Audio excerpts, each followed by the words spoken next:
Bonjour à tous, retour sur le plateau de Direct Gestion, 9h30, 10h, comme tous les matins, c'est le débat en compagnie de deux gérants, Olivier Guillou d'Ecofi Investissement, bonjour Olivier. Bonjour Fabrice. Et à ma gauche, Thomas Louis de Acer Finance, bonjour Thomas. Bonjour Fabrice. Alors messieurs, Sell in May and Go Away, on dirait que ça a commencé à prendre forme, en tout cas des dégagements, on l'a observé la semaine dernière, 2 jours dans le rouge, forte baisse, on a préservé le niveau des 5000 points.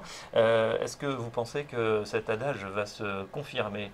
Je crois que ça va se confirmer pour partie, mais simplement par le simple jeu de la performance réalisée déjà depuis le début de l'année, et puis aussi de la nature de cette performance qui a été, selon moi, tirée par des flux importants, notamment sur les ETF. Il y a un facteur flux qui a joué naturellement. Pour autant, je pense qu'il y a des raisons valables de ne pas penser que ça sera une correction durable, et c'est juste une correction passagère qui est plutôt salutaire. Thomas Louis, Sell in May and Go Away, ça a commencé ou pas encore? Je crois pas. Je pense qu'on va pouvoir faire quelques courses, même si c'est pas la période des soldes, on va pouvoir faire quelques courses en mai.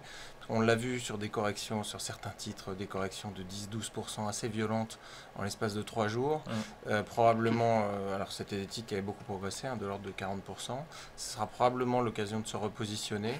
On a vu ce marché de flux, je suis entièrement d'accord avec ce que dit Olivier, on a vu un marché de flux assez intéressant depuis le début de l'année. Donc tous les gérants ont été un peu débordés par ces flux. Ça a été dur de battre l'indice. C'est maintenant que ça va se jouer. En tous les cas, que les prises de position sur les titres sont à prendre. Donc moi, je ne suis pas sûr qu'on ait la correction aussi violente qu'on attend. On a déjà connu 4,5, peut-être 7% avec ce niveau psychologique des 4930, qui est un point graphique intéressant. Mais voilà. Oui. Donc les flux, justement, Olivier Guy, vous en parliez, chez Ecofi Investissement, il y a eu plusieurs milliards effectivement par semaine investis, c'est-à-dire que finalement les gérants de la planète se sont dit, tiens, la Banque Centrale Européenne lance son quantitative easing, on connaît l'effet quasi mécanique sur les actions, prime au risque, et ces flux commencent effectivement à se tarir. Est-ce que vous pensez que la tendance pourrait s'inverser et justement qu'on pourra un mouvement de repli vers les États-Unis notamment? Non, je ne crois pas. En fait, les flux, ils ont surtout conditionné la rapidité de la hausse. Mais le marché européen était en retard, puisque depuis 2009, si on regarde les statistiques des fonds ETF, on voyait qu'il y avait vraiment une sortie de flux de capitaux de la zone euro. Et donc, c'est simplement un retour à un équilibre, et ça va de pair, évidemment, avec... Premièrement, une amélioration conjoncturelle plus sensible en Europe, à la différence des États-Unis. On pourra y revenir tout à l'heure, puisqu'on a eu un retournement assez sensible au niveau des surprises économiques entre l'Europe et les États-Unis. Et puis, de manière plus fondamentale, effectivement, la valorisation des actions européennes n'était pas particulièrement chère. Et il y avait un vrai soutien fondamental sur le fait d'investir dans la zone euro. Alors effectivement, les relais, on espère peut-être au sein de la zone euro, et pour parler de la France, des investisseurs institutionnels un peu plus agressifs ou un peu plus actifs sur le marché action pour prendre le relais de ces flux qui sont pour partie viennent de l'extérieur. Alors justement, il y a évidemment, cette hausse, elle ne vient pas toute seule. La Banque Centrale Européenne a agi, le bazooka a été sorti, 60 milliards sont rachetés par mois, et la BCE récolte les premiers fruits de ces interventions historiques. On voit notamment l'effet sur l'inflation qui commence à remonter tout doucement. Thomas Louis, pour vous, c'est une bonne nouvelle, cette inflation qui remonte, l'objectif est rempli pour la BCE? La bonne nouvelle, c'est que la BCE peut enfin agir, parce qu'elle ne pouvait pas tant que le système bancaire européen n'était pas stabilisé. Donc elle peut désormais agir, et quand elle agit, ça remplit la piscine. Pour être tout à fait clair, véritablement, il n'y a pas de fuite.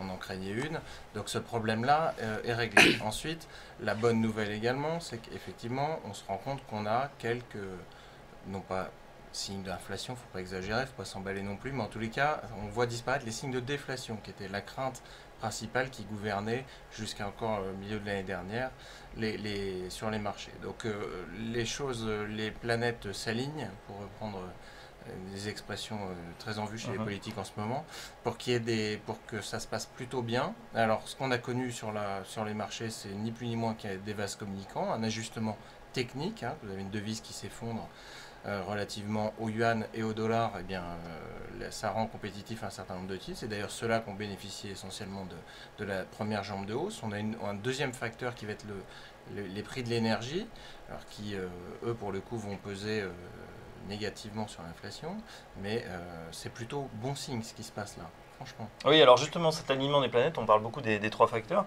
Pourtant, on a vu que sur les pétroles, il y avait des frémissements, hein. Avril a été un mois très très spectaculaire pour le pétrole.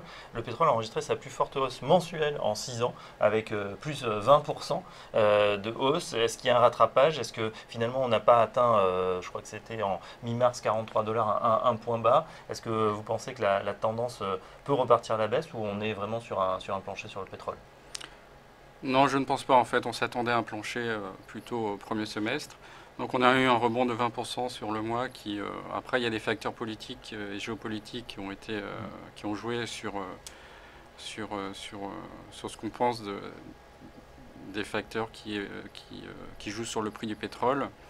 Non, nous on reste sur quelque chose de relativement mesuré en termes de hausse du pétrole, puisque en fait notamment la Chine ne va pas connaître un boom particulier. Donc il n'y a pas de raison d'entrevoir une hausse spectaculaire du pétrole. On va rester sur ces eaux et il y aura effectivement des effets de base sur le rebond de l'inflation, mais qui finalement contrebalance l'effet négatif ou positif à la baisse de l'inflation qu'on a un eu. petit peu plus loin, c'est-à-dire que si on pousse le raisonnement, on se dit que tous les bons effets qu'on a vus par les d'alignement des planètes, est-ce que finalement ça ne peut pas se désaligner et se retourner assez rapidement?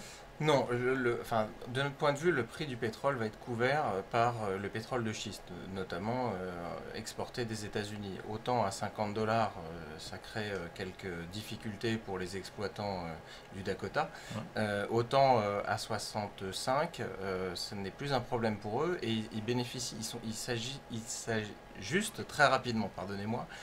Donc ça leur permet de revenir tout de suite sur le marché et de couvrir la hausse. Donc moi je crois que là, on a un range entre 50 et 65 qui, à mon avis, est installé pour un bon moment. Un bon moment. Bon, d'accord, donc on a déjà une fourchette pour le pétrole. Il y a un autre élément évidemment qui fait peur au marché, c'est la Fed. La Fed que vous suivez attentivement, hein. Je rappelle Olivier Guillou, vous êtes gérantaux et diversifié. La Fed est confiante, on a eu les minutes du FOMC, elle observe le ralentissement, un pic qui a surpris il y a 10 jours.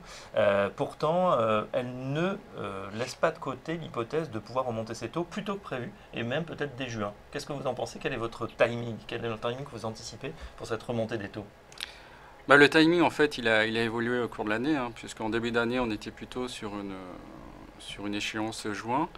Mais comme l'a très bien dit la Fed, ils sont à l'écoute des données économiques. Et donc, ils ont simplement levé l'hypothèque de forward guidance. Et donc, les choses sont ouvertes. Mais bon, après, je crois que ce qui va être important, c'est effectivement de regarder les hausses salariales, l'emploi et la transmission éventuellement une éventuelle hausse du pétrole qui pourrait se traduire sur les biens intermédiaires. Mais globalement, pour moi, ce n'est pas un sujet. Le message qu'on porte, c'est que quand bien même il y aura une hausse de la Fed, il n'y aurait pas de crack obligataire, puisqu'elle va être relativement progressive et tout à fait balisée à l'avance. Balisée et totalement absorbable par le marché. Même son de cloche, c'est Acer Finance, Thomas Louis? Oui, la même chose pour nous. Je pense même qu'on n'aura pas de hausse de taux cette année. J'y crois pas en tous les cas. Pas du tout. Non, je pense pas. Parce que on a eu quelques indicateurs sur la consommation en ce début d'année. Alors toujours décevant parce que corriger des variations saisonnières, c'est jamais terrible au premier trimestre. On l'oublie à chaque fois, donc on se fait une petite peur. C'est un peu le catalyseur de la baisse là qu'on a connu. Moi, je crois que on aura peu de signes inflationnistes. La croissance décevra probablement. Et la hausse des salaires reste contenue. La hausse des prix des biens immobiliers de la même façon. Moi, je ne vois pas de facteurs qui les amènent à augmenter sensiblement à tout prix. On est en taux d'intérêt réel négatif, ce qui permet, entre guillemets, de rincer l'épargnant. Pardonnez-moi l'expression, mais c'est quand même la meilleure chose possible. Oui, alors on rappelle parce qu'il y a un chiffre intéressant, c'est évidemment le chômage qui est très très bas. Alors est-ce que c'est parce que les gens ne vont plus s'inscrire ou est-ce qu'il y a d'autres facteurs techniques? En tout cas, c'était un des objectifs de la fête de dire voilà, nous on va se caler sur des objectifs précis pour arrêter le QE, ça c'est fait, et ensuite pour remonter progressivement nos taux, dont une composante chômage. On y est, l'inflation pas tout à fait encore, mais en tout cas la Fed pourrait se redonner des marges de manœuvre si elle commençait à relever ses taux dans quelques mois. À vrai dire, en fait, sur le chômage, il ne faut pas s'arrêter sur la statistique, le pourcentage de non-emploi. En fait, je crois qu'il faut regarder aussi la qualité des emplois, et notamment la façon dont les emplois qualifiés sont recherchés et bénéficient éventuellement de hausses de salaire. Donc c'est un ensemble et je crois que la Fed n'est pas totalement assurée de la qualité de la reprise, comme Thomas l'évoquait. On a eu des déceptions. Alors il y a une forte saisonnalité puisque ça fait 3 ans que les premiers trimestres déçoivent. Ceci dit, il y a des facteurs et on a eu une consommation qui était très en deçà, notamment. Donc a priori c'est l'épargne qui a augmenté.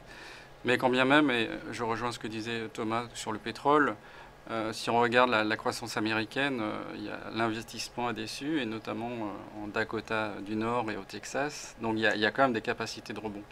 Mais voilà, donc je crois que la Fed n'est pas dans l'urgence et va simplement regarder éventuellement les anticipations d'inflation qui restent pour l'instant modérées.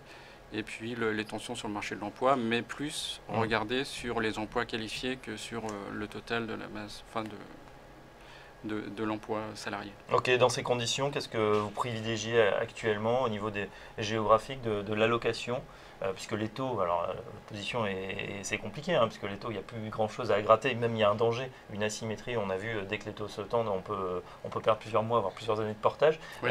Ça devient un petit peu compliqué. Qu'est-ce qui est privilégié aujourd'hui dans votre gestion?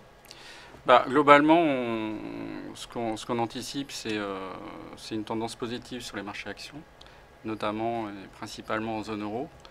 Comme je l'ai dit tout à l'heure, il y avait des fondamentaux qui étaient en place, qui étaient relativement robustes selon nous, à la différence des États-Unis où on pense qu'il peut y avoir un peu de déception sur les résultats, notamment avec l'impact dollar. Et donc on privilégie globalement dans nos allocations les fonds une exposition action relativement importante. Sur l'aspect taux, on reste positif sur le crédit puisque l'ancrage des taux, et notamment en zone euro à des niveaux très bas, fait qu'on a un portage positif.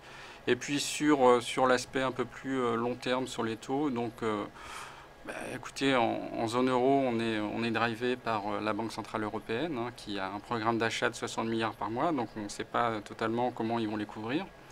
Et puis sur les taux, comme je l'ai dit, les taux américains, donc là-dessus, effectivement, il n'y a pas d'alerte particulière. Je pense qu'on aura une remontée, mais qui restera somme toute modeste.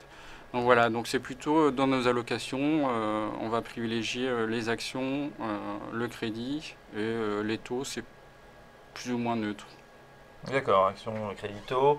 Messieurs, je vous propose dans un instant, on va faire une courte pause et puis je poserai la même question évidemment à Thomas et Louis d'Acer Finance qui a une batterie de valeurs à nous proposer également. Ce sera juste après la pub, restez avec nous, à tout de suite.